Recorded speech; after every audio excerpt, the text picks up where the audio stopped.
What's going on? What happened to you?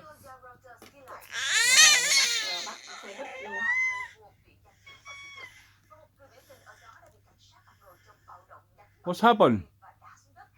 Are you okay? What's wrong with you? What's wrong? What's wrong with you?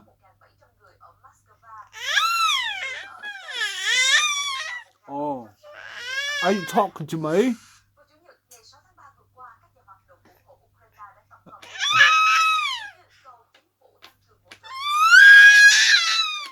Wow. Are you okay? Are you okay?